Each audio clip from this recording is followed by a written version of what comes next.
People want to see you getting dressed. People want to see me getting dressed. I think they do. I think that people want to see Andrew getting dressed because everywhere we go, people are staring at Andrew. And I think that Andrew doesn't realize that people think he's, like, insanely hot. I think he just, like, oh, like, I just look different, so they're staring at me. But I think that if you're staring at something for a really long time, there's got to be a reason other than, like, they look different or crazy. Because there's, like, a lot of crazy people on the streets here. Wouldn't you agree? Like, look at this. There's a reason why people are staring at him all the time. There's a reason, and it's not because you're, like, wearing a funny hat or something. Like, I think you're crazy. no, see, this is what I'm talking about. So, the moral of the story is, guys, a lot of times people are going to stare at you and you're going to think that it's because there's something wrong with you. But the truth is that people don't stare and obsess over something that is stupid and uninteresting. They stare at something that their mind and their body wants to stare at, which is usually something pretty badass. So just keep that in mind next time you feel like you're being stared at or you're being scowled at, because no one's going to stare at you and smile because they don't want to be creepy. They don't want to look obsessive, right? They're going to do it and go like this. That's how they're going to stare at you. Just a food for thought. Look, Andrew thinks I'm hot, so he's going to paparazzi me with a camera. I think Andrew's crazy. The streets of Jerusalem. That's basically like an upside down ceiling type of situation. There's another little street. There's another little street. There's a little alleyway. So Andrew and I just ate like a ton of food. So we're just chilling out here and going on a walk to digest some of it. Today we went to do a hospital tour, and it was like we kept going to visit the hospital, and we made an appointment with the lady that was supposed to give us a tour, and she never showed up, so then we left. So I'm still not sure where we're gonna give birth, but I feel more and more relaxed about that because we've been watching a lot of birthing videos, and it's like, you know, all about things to expect, and the more I know, the less anxious I am. Whoa. Monday night.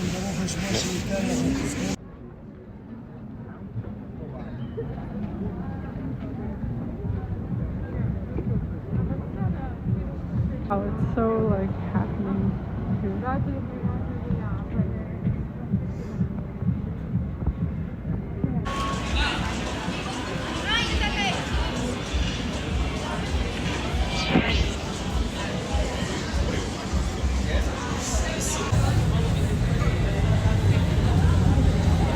What is up, y'all?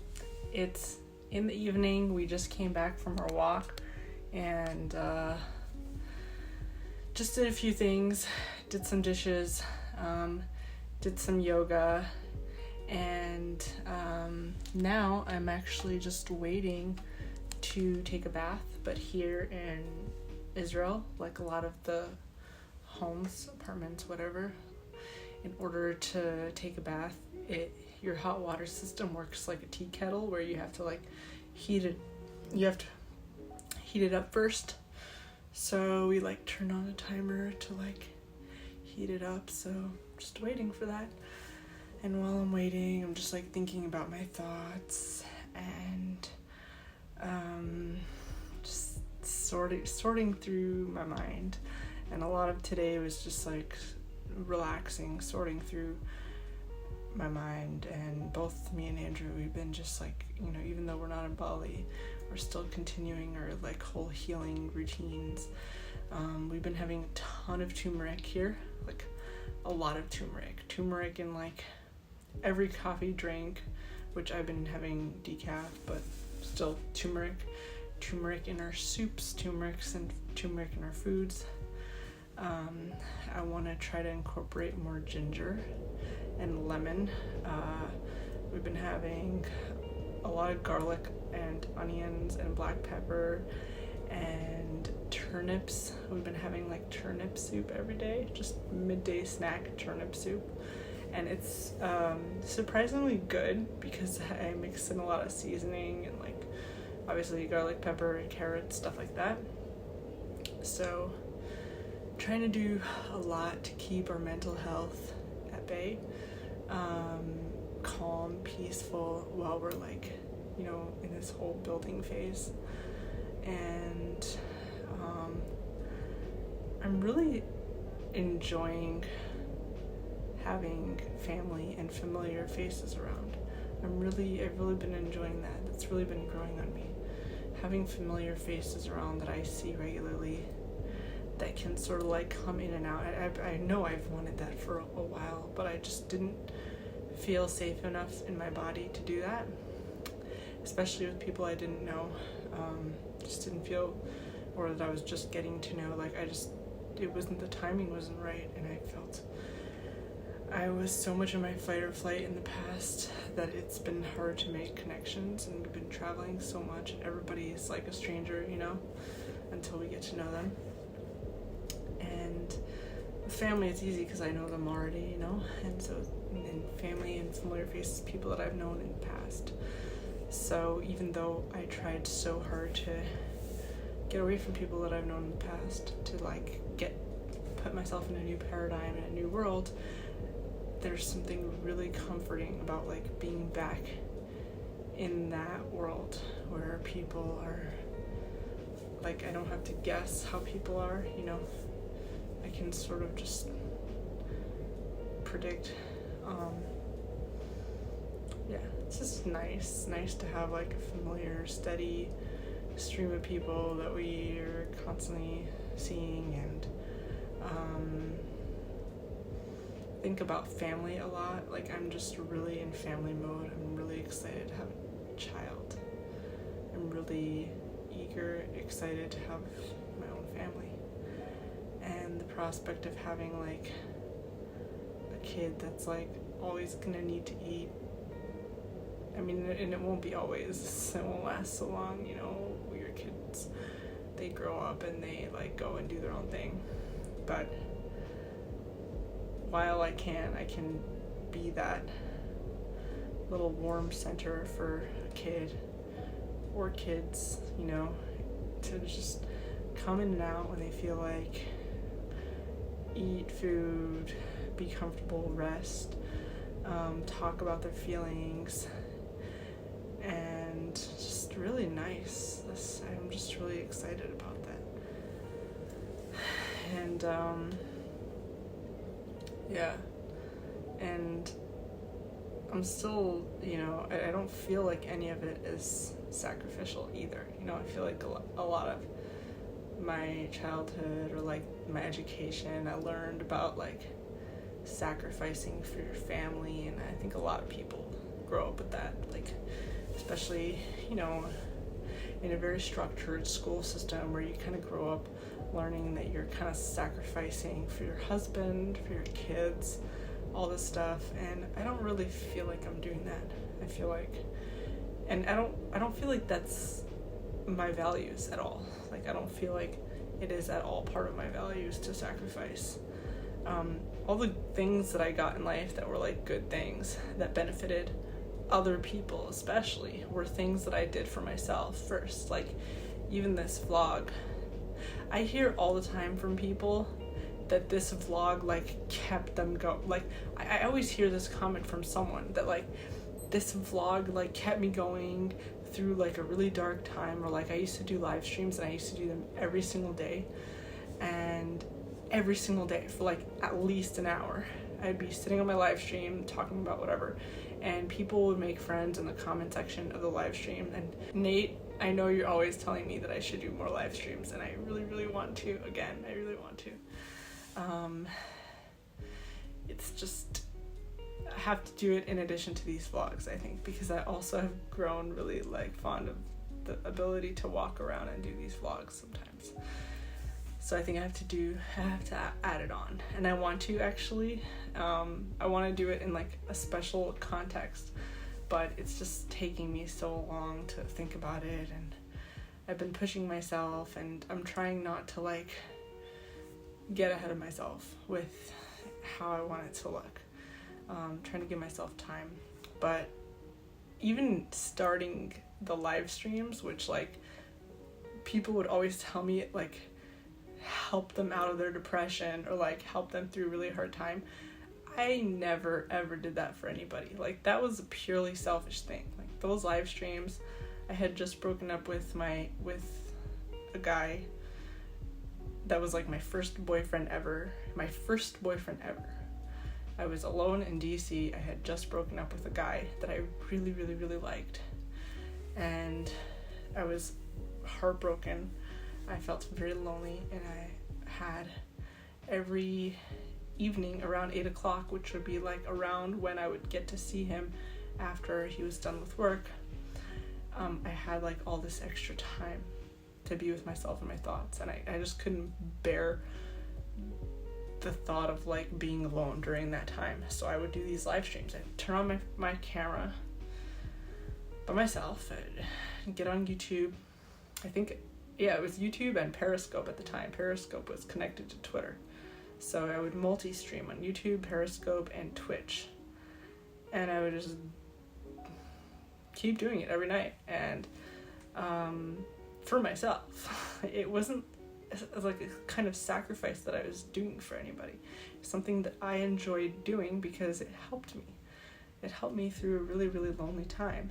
And it also got my channel monetized in a crazy short time, and it got my channel growing, which wasn't even an intention either. Like the only intention initially was I was lonely, I had needs, and I went to serve them. And if you look at the most successful people in the world, what you'll notice is like the most successful, most passionate people that are so driven by something, that create amazing things.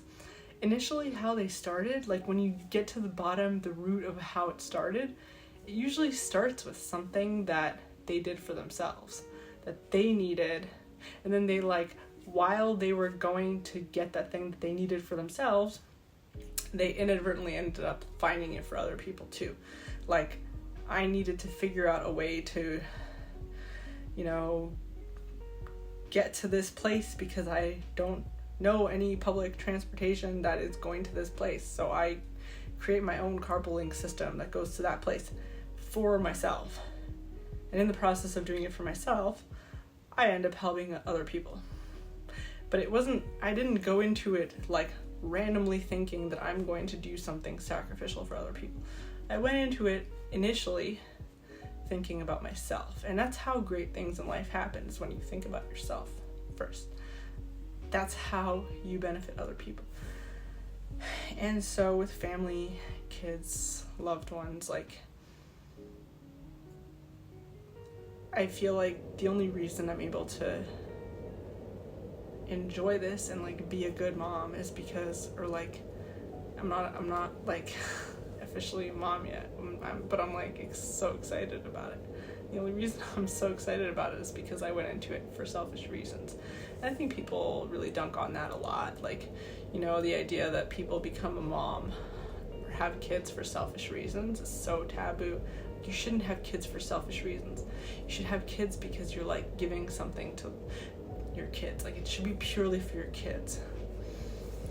And I just disagree with that. I don't think that things should be sacrificial. I don't think great things happen when you are sacrificial. I think great things happen when you are fully dedicated to yourself, and you're fully dedicated to your purpose, your mission, the things that make you feel good, the things that sustain you, that make you feel safe. Like, take baths. Do things that make you feel happy. If it doesn't make you feel happy to have kids, don't have kids. If it makes you feel happy to have kids, like for me, I'm so, especially being so lonely for all these years, like being surrounded by kids, family is like suddenly like feels like everything to me, because I've rejected it for so long. And the reason why I rejected it was also for selfish reasons. You know, I rejected it because I felt overstimulated and suffocated. And you know what, still now there's boundaries, you know, that I'm probably gonna have. Like, I'm probably not gonna have a very loud household. Even if I have a lot of kids, I'll probably have like a very mellow and chill household compared to maybe other households that have a lot of kids, just because that's my selfish need. I need to not have a lot of sounds because both me and Andrew, we have very delicate nervous systems. We both, like, we went to a concert recently with my siblings, and it was like really nice, and I showed you guys some of it on my vlog, and my siblings were so excited, and I felt so honored that they took us with them. But the sound, like, I hadn't been to a concert in a really long time, and the sound was rattling, like, for both of us were like overwhelmed with the sound. And I think being really, really sensitive to sounds is like kind of a trauma response for a lot of people. Like, people get traumatized in different ways, but like for us, our ears, and then also because of like that whole diarrhea saga in Mexico, like it kind of made it worse. But because your gut is like connected to your ears, weirdly, so our ears really became affected in the past couple of years, and loud noises really, really rattle us. And the weird thing is that Bali has a lot of loud noises. Bali, even though Ubud is supposed to be like where people go to relax and chill and heal, like Ubud was really loud. A lot of motorbikes, loud noises, you know, all that. So here it's really nice to have like a really, really quiet pad.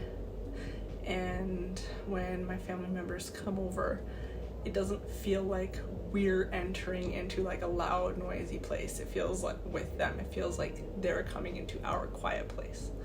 And so it just feels very different.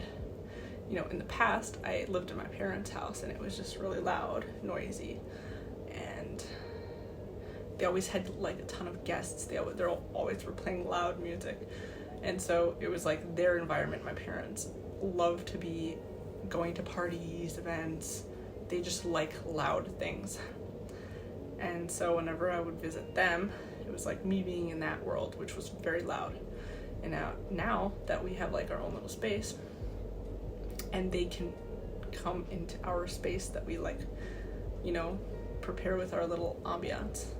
We never leave like all the lights on, because there are a lot of bright lights here. We don't like that, because in addition to like the sounds being a lot for us and giving us a headache, the loud big lights cause the same thing, same reaction for us. So we always have like dim lights. We always have like a soft jazz or chill hop music playing on the screen in the living room, and it's always like that kind of vibe. And I just ordered a bunch of candles, which I'm really excited about, beeswax candles, because that's natural. So I'm really excited to, like, only while we're home for safety reasons, to light a bunch of candles and add to that like very, very chill ambiance. And some of them are scented, totally naturally scented. I think I might have some candles on this channel.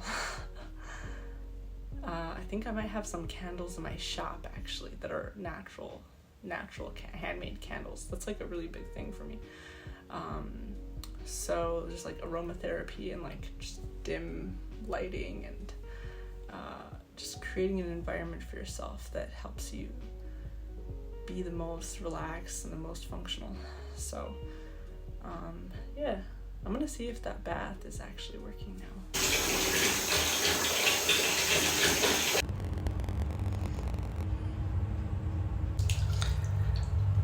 It's really easy to believe that because you're so close to the process of whatever you're working on, that you're not moving anywhere. It's so easy to fall into the trap that everybody else, the whole world, is moving faster than you because you're not seeing the process of other people in other spaces as closely as you're seeing your own process.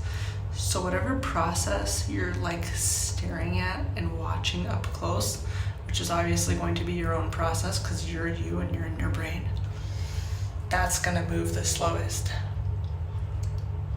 If you're not thinking about Johnny Depp and Johnny Depp puts out a movie next year, and then the next year he puts out another movie, and the next year he puts out another movie, and you only see Johnny Depp when he puts out a movie, to you, he's accomplishing a lot very fast because you're only seeing like every time you see him accomplishing something great. So it feels like he's just constantly making movies, but you're not like sitting up close to him and seeing his process and like seeing all the little things he's doing throughout his day.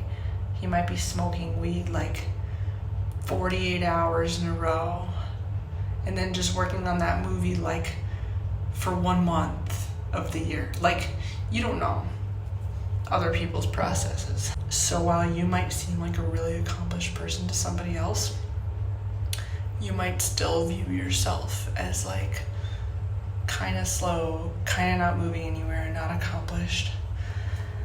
And I think it's really important to take this moment to recognize that you are as accomplished as you decide that you are. If you decided that you're very accomplished, that you're exactly where you're supposed to be, that you've done exactly what you're supposed to do, that you're as good as the best, then that's what you will be. You are what you decide you are. Because once you decide that you are a thing, you attract the energy that agrees with that decision. You attract the people that agree that you are that thing.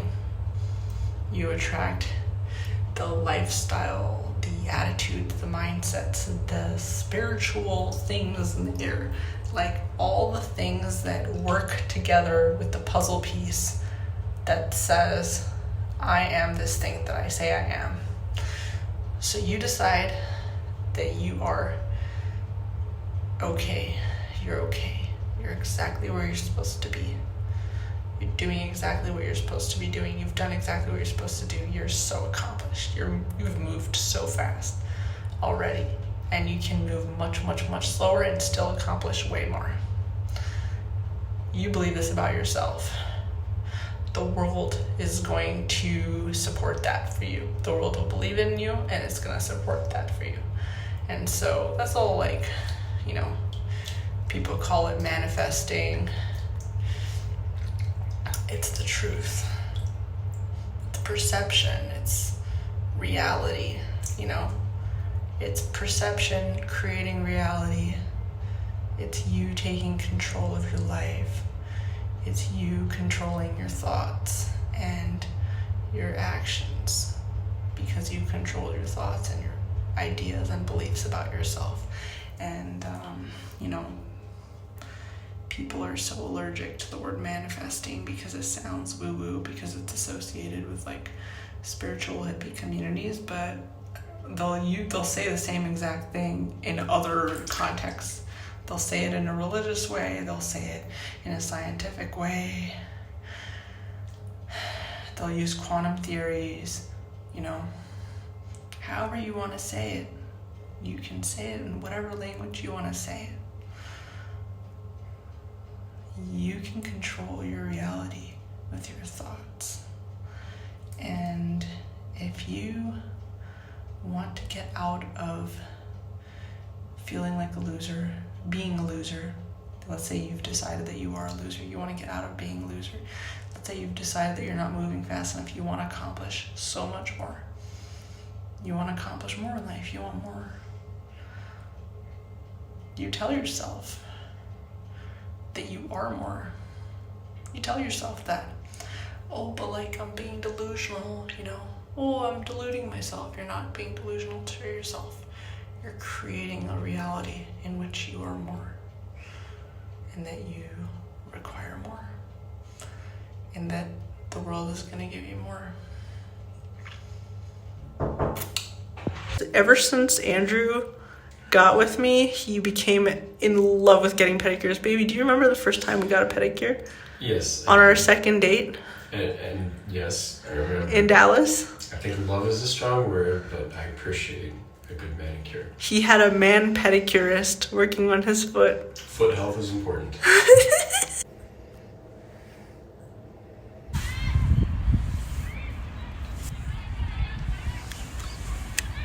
I'm back at this park. It's really sunny. Actually, I'll keep my glasses back on.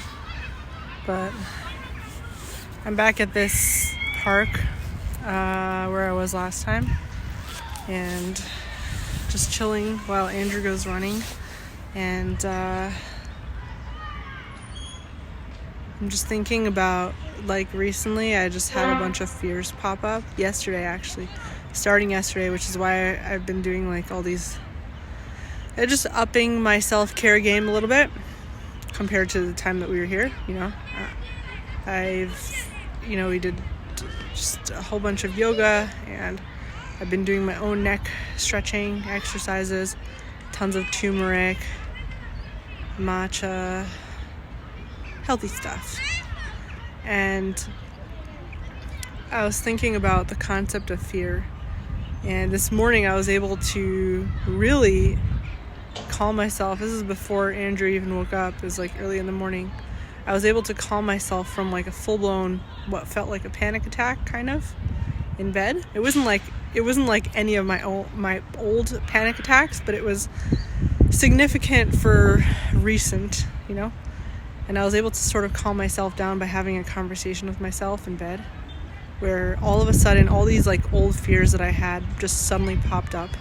And I know it's like a chemical thing, because usually when your body is in like a tense mode, like all your muscles kind of tighten up. Like there's a lot of physical symptoms too. So, and then all of a sudden all the fears that you had at different points in time in the past suddenly pop up together, and they come at the forefront of your brain. So that's kind of how it was this morning. I suddenly had a whole bunch of fears that were old fears pop up in my brain all at the same time. And it wasn't that they weren't legitimate, it's that normally they're not fears that I normally think about or worry about too much, and all of a sudden they became huge worries. So I was having a conversation with myself, I was evaluating the fears, I was telling myself, Pardes, thank you for bringing these things to our attention. It's really important, and the way that we don't have freakouts and panic attacks and health problems is that we acknowledge these fears and we process them. We don't ignore them.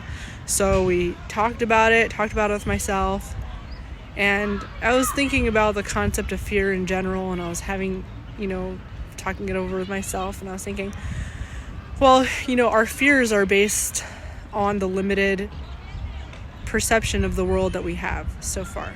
The limited things that we've seen in the world so far.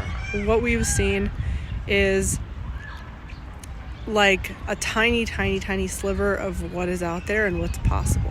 What's possible is unlimited, and there's like an unlimited number of ways that things could go. But the fears are based on a very limited worldview. It's based on the worldview of a person who has been very limited, and like when you think about it. So when you think about it,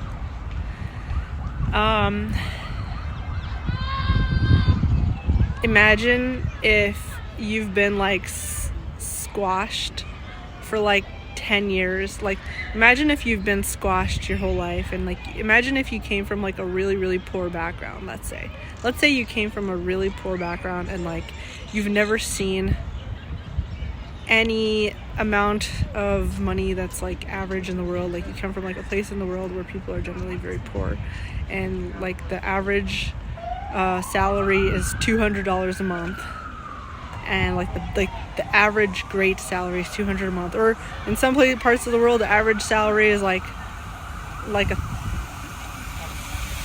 maybe $200 a year. I mean, there's places like that. There's places where you make like so little money, it's crazy. And so imagine if you came from a place like that and someone told you, and then you were worried to, and then someone said, hey, come and work for us, come move to another country, take a job at this new place. And you were worried because you're like, oh, I can't take a job at the new place. What if they don't pay me more than $200 a month or $200 a year? And that's your fear. Your fear is that you won't get paid more than $200 a month or $200 a year. But your fear is based on the idea that you can only make not more than about $200 a month or $200 a year. It's based on your limited idea of what's possible, right? But you don't know that over on the other side of the hill, you could be making $200,000 a year. $2,000 a month, or $200,000 or $20,000 a month. So you don't know that that's more likely to happen because you're just not used to that. You're just not used to that perception. Because you're just used to your limited perception. You don't know that you could be making $2 million a year. You don't know about all the unlimited, the infinite possibilities that are available to you once you step out of yourself, your life, because you are limited by the things that have limited you in your life. So with your fears, and I was having this conversation with myself, your fears are infinitely irrelevant when it comes to what's actually possible for you out in the world. And while it's really important to process them and think about it, I think it's also like just as important to recognize this. Like, you don't have to see them as anything but things that your mind is telling you. You don't have to acknowledge your fears as anything but voices that you are talking to in your mind that are reality. They're based on reality, and they're based on a very defined reality, but it's finite. And it's when you put those finite possibilities next to the infinite possibilities that are out there, your fears become nothing. So that's basically how I've been training myself to look at my fears, and it actually has really helped me to think about it in that mindset. Like, when I look back in the past, the kind of fears I had, they were based on very real things, and it was really important for me to have those fears. And it was really important for me to process those fears, which I didn't always. I always sort of like pushed them down and ignored myself and told myself, Pardes, you're being a big fat baby, Don't be scared. You're being a big fat baby. But the truth is that they were real, and they were important, and they were based on real things, but they were even more irrelevant than I could have thought in that time. Because as we've traveled, the amount of possibilities of how things could have turned out have grown exponentially. Just because that's the reality of traveling and expanding your world, is that your possibilities grow beyond what you even dreamed of them growing into. It becomes more than what you even knew that you wanted to want. So you learn to want more than you had wanted in the past, and you learn to fear completely different things than what you have feared in the past. The things that you feared in the past seem so silly. Like, in the past, as a kid, I feared that I would be swallowed by the toilet. Every time I went to the toilet, I feared that I would get swallowed by the toilet. I feared that if I ate plain ketchup, I would die. And so forth. I feared that if I swallowed a watermelon seed, a watermelon tree would grow out of my throat.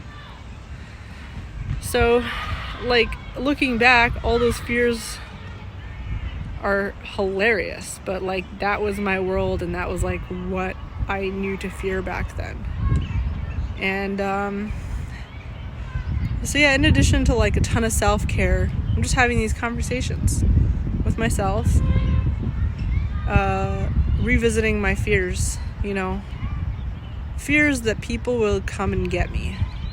I had so many fears of people wanting to come and get me in some way, stalk me or hurt me. I have this fear that it's like an old fear that I've been revisiting lately. I have this old fear that the world hates me, and if I ever find like any sliver of happiness, the world will try to take that away from me, And it's based on this like kind of series of things that happened in the past where like I would work so hard to like find some semblance of safety and security, and then it would be like snatched away, and it just grew this like idea that the world hates me and wants the worst for me, and that even if I don't hurt anybody, I don't do anything, I stay out of everybody's way, still if anybody catches a hint that I might have some sense of happiness in my life, they will try to take it away from me. That's kind of been my fear, and I had it since childhood, with Amparo, with the hypnotherapist in Mexico that I made a video about that session, which she and I are supposed to do another one, but I just have been slacking. I would like to actually do one again. It's like a year later, but we found that it went all the way back to childhood, basically. It's just a fear that I had developed as a child that was, if other people are around, I cannot be happy. Like, I can't be happy if there's other people around. That's why I've isolated myself for so many years, because of this belief that I had developed as a child that if other people exist, Pardes cannot be happy, because other people will be hurt by the thought of Pardes having any kind of happiness. That's kind of how I had developed growing up. And so now I'm like really, really coming to terms with this fear and having conversations with like the inside of my brain about this. Like, how true is this? And I wonder, do you guys have this? Like, do other people have this? Like, do you have these fears that you had years ago when you were like really little, or like way back in your teenage years or whatever, fears that you were so convinced was like reality based on what you had experienced until then, based on like maybe a series of experiences? All men are like this, all women are like this. Let's say you were dating for a long time, people develop fears about dating, or you were having issues in the job market for a long time, so you developed certain fears about yourself, your career capabilities, whatever.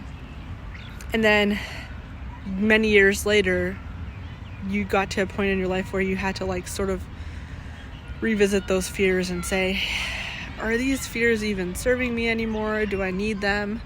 I've sort of like seen so many other possibilities than what those fears were, because those fears were based on a finite number of possibilities that were relevant to me in my head back then. But like now I kind of see that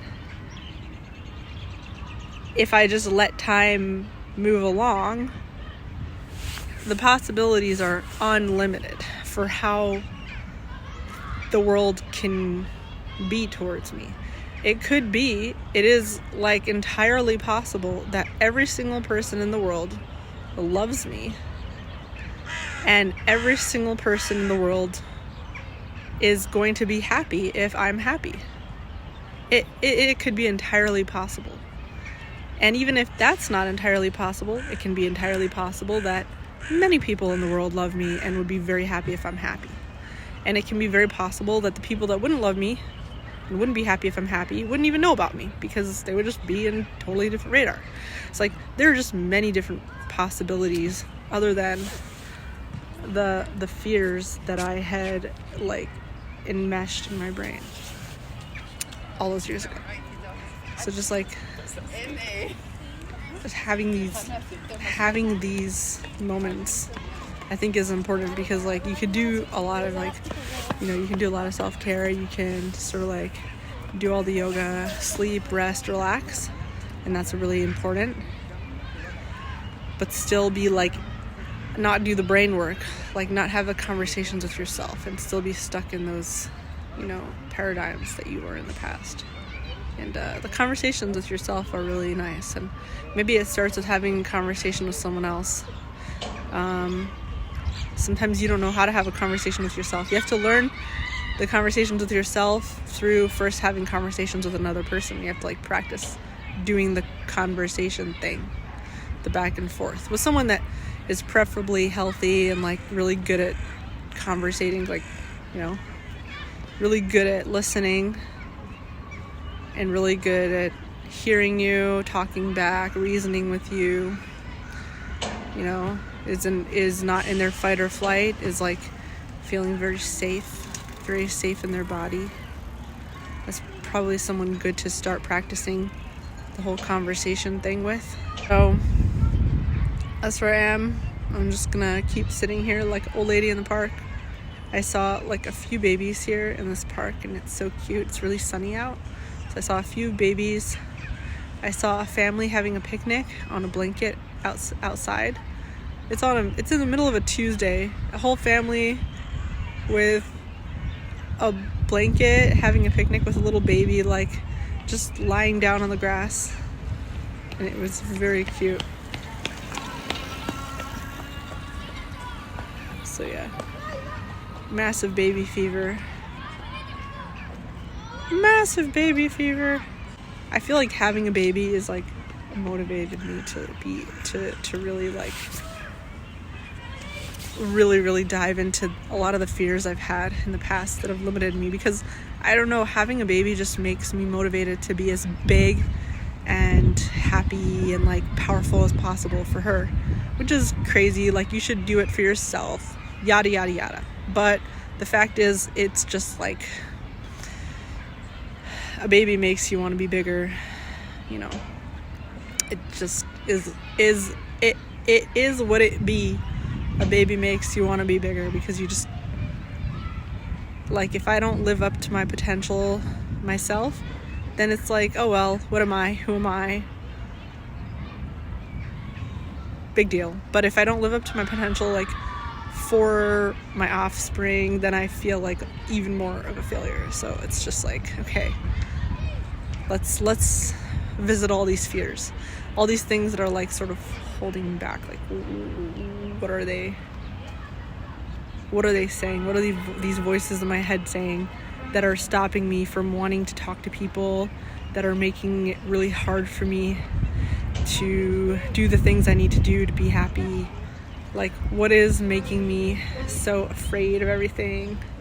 What is making me not pull the trigger on things that I would otherwise want to pull the trigger on? And so forth. So yeah, okay.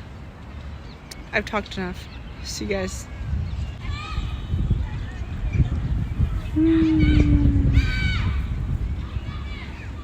So we came back from the park, and we stopped somewhere to get things that we learned have been very helpful for us. Kombucha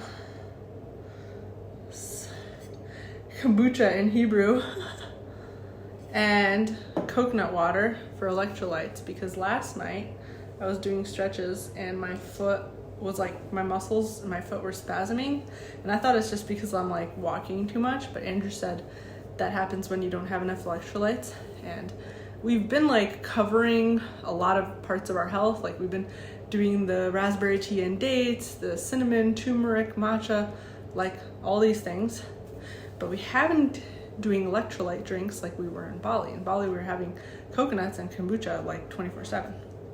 So we got coconut water, kombucha, which isn't like a big local drink, but probably really good for us. So we'll see how that helps, and I will update you guys. And another thing that I want us to maybe get on more is another thing that we did in Bali, which is lemongrass. We had a lot of lemongrass, ginger, honey teas. So lemon ginger honey tea. really good for you, and it always made me feel relaxed. And if we can make our own ginger kombucha, I want to learn how to do that, because I know people do it in their house. I want to make our own ginger kombucha. That would be really, really cool. So.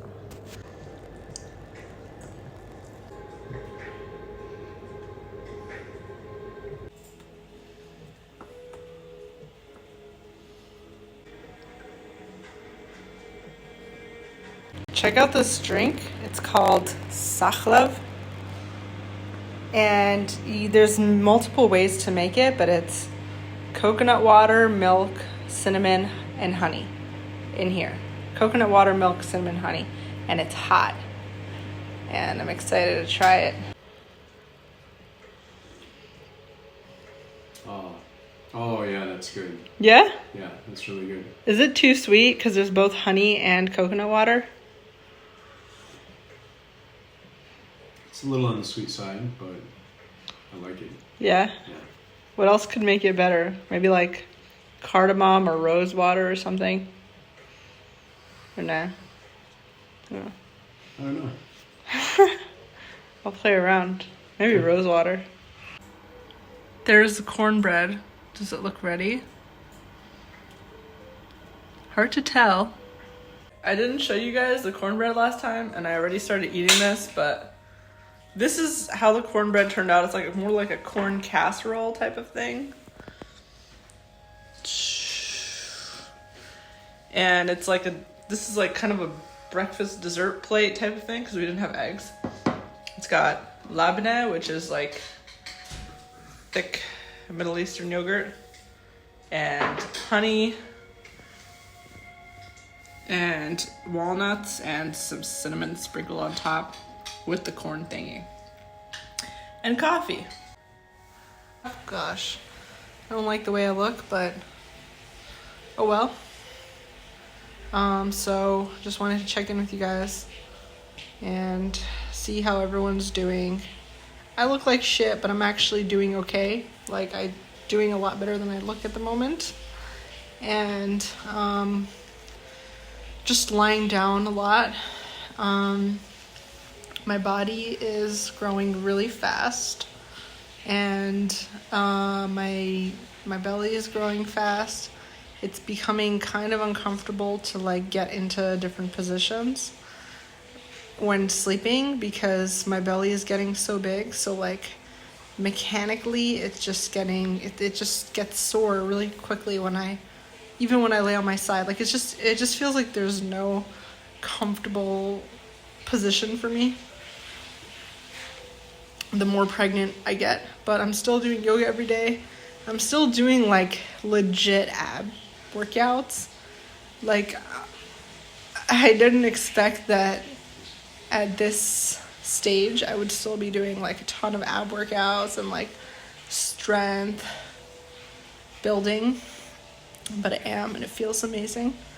I feel pretty good, and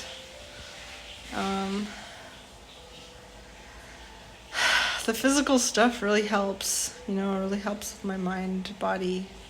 Baby's kicking right now. It's really funny. And I've also just been listening to a ton of chill podcasts. I've been listening to a lot of Heinz. I've definitely talked about him in like my videos, but I'll include him in the description again, in case anyone hasn't like heard about him.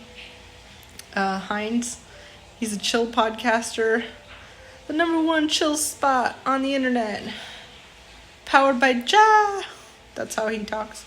I mean, I'm not doing it, but it's just a way to calm your mind and not like listen to serious topics. I feel like the one thing about being in Israel, I feel like people here are like really like the vibe of like the culture here is just very hyper vigilant. And it could be just being in the Middle East, being in a war zone type of like attitude. Even if people aren't like aware of the news or like plugged into the news, there's just like this very hyper vigilant vibe that goes around. And it's like, like you can't wait. It's just part of the culture. It's like you can't like wait for things. You can't like just chill, wait, walk along the street. People are just hurried. And a lot of it is like when you spend enough time in it, you like start to feel that a lot of it is really just anxiety. It's like people's traumas and anxieties seeping through, and we don't like spend like the cool thing about being here is like we get to be home because our home isn't like infested with mold and mosquitoes and critters, so like I actually enjoy being home here. So it's a nice thing about being in like a cold country like this, but yeah, when you go outside, especially like this upcoming weekend, it's about to be a long weekend, we're gonna be out a lot. It's not gonna be chill. I already know it's not gonna be chill. It's going to be a lot of hyperstimulation, and I'm really just bracing for it. I'm not excited about it, not looking forward to it. And it's not that I don't want to do it, like there's kind of no choice. We have to do it. That's kind of why we're here, is for the social aspect and for, see my family. And God, my white hairs, look at that.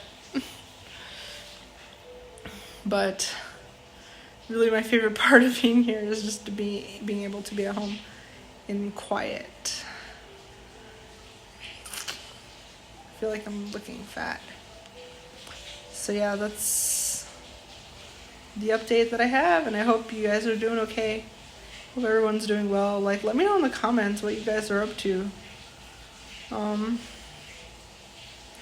Yeah, I'm just curious about you guys. There's so much more that I want to do with my community, with people here in YouTube. There's so much more I want to do with people on Twitter. I get so stressed out from Twitter because I just want to see posts from people in this community. Like, I'm realizing that I don't really want to be exposed to anything else. I don't really care about what's going on in the world. I'm sorry. I don't care about what's going on outside of my little community.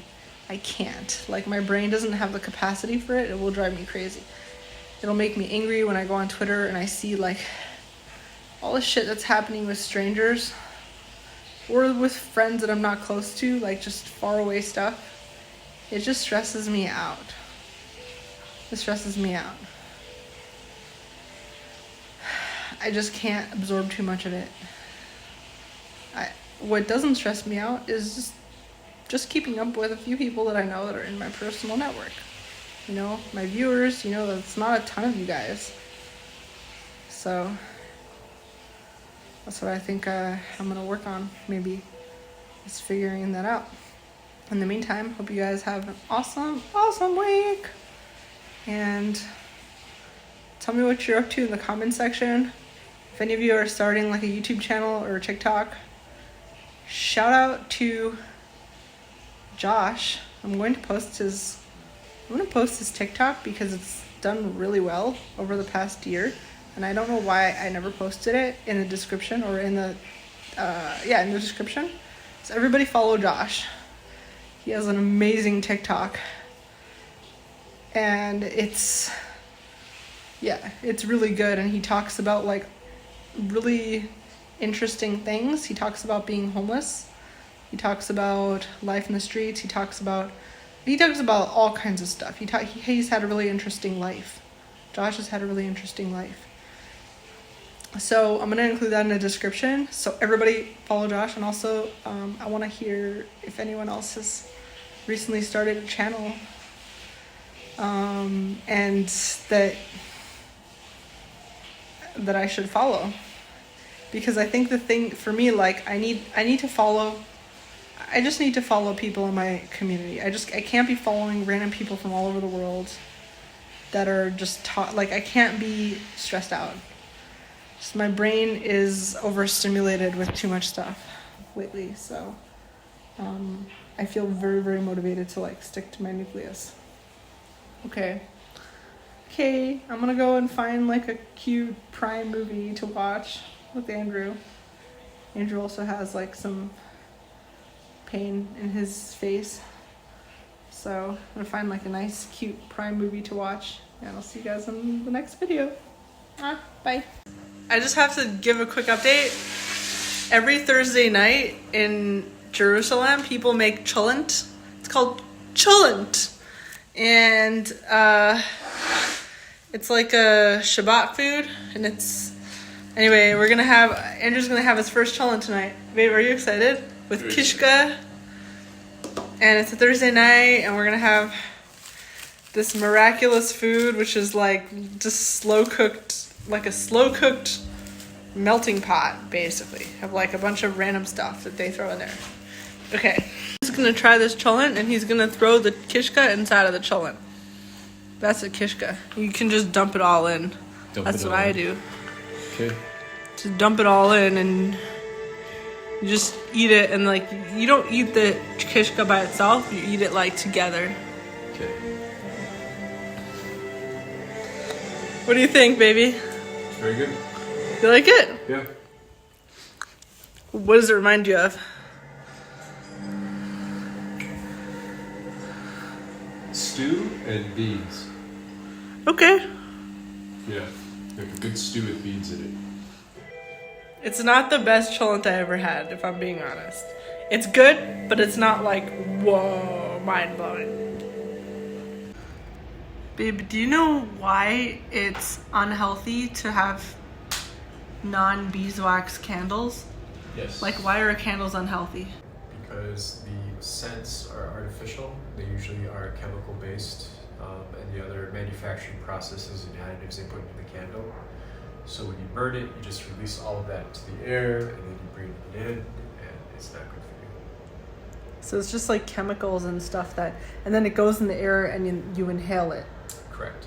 So that's what I wanted to talk about, is I wanted to talk a little bit about candles, because I just added candles to my website, and there's a few stuff. There's yoga mats, like eco-friendly yoga mats, and like a few self-care stuff that I use myself, like yoga mats, and there's handmade soaps in there. There's handmade natural candles. So we've been wanting to use candles because here the lights are just really, like a lot of places we travel, actually, like other countries, I feel like a lot of places that we travel to, the lights that they have are too fluorescent. So like I'll show you the lights here. Like this is the kitchen light, like that kind of light. And we like these lights, we like warm lights because it works with our nervous systems, because I talked about this like a million times on this channel, is like your brain, especially when your nervous system is like really fragile and trying to recover from being overstimulated, you need to not have such bright lights, which this is the kind of lights that they have here, is bright lights. It's like being in a hospital, and if you have like a fragile nervous system, it can kind of drive you crazy. It's nicer to have dim lights. It looks pretty, but there's a reason why it looks pretty, and that's because, especially if you struggle with stress and like nervous issues, a lot of that is just being overloaded. Your nervous system is overloaded, and you naturally are going to gravitate towards more dim lighting, softer lighting that doesn't hurt your brain, that doesn't overload your senses. So Andrew and I have been talking for a while about like trying to, at least while we're home, so it's not a fire hazard, trying to have more candles inside the house, so that we're not like having the lights on all the time. We just, Andrew's sometimes working, I'm sometimes doing stupid things, so just having candles on. And so we got like a bunch of these like beeswax candles, different colored candles, handmade. We have more candles coming, that we ordered, and we're really excited about that. And then also on my website, I added, because it's stuff that I myself would want to use, and we were like, we've been just looking around for like legit good candles. So if any of you guys are interested, check out the candles on my website. They're handmade, all made in the USA, and shipping is included. It's free, and it's just handmade from different people in the States that make their own candles. That are most of the candles on that website, on my website, are gonna be made of soy wax, but they're naturally scented, natural. Like, we have more candles coming that are aroma, like, that are like have essential oils built into them. So we're hoping to try to find more of those things, candles that are not only give you like nice dim lighting in your house that doesn't like overpower your senses, but also doesn't give you like chemicals. And something that we only thought about recently is how a lot of these candles can be really bad for you and cause cancer. And we don't want that. We don't want to be, especially when we're trying to be healthier with the candles, we're not trying to like inhale bad things, more chemicals in the place that we live in.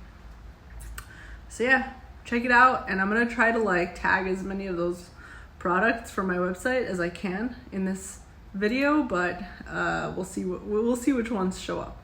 So enjoy, and see you guys later.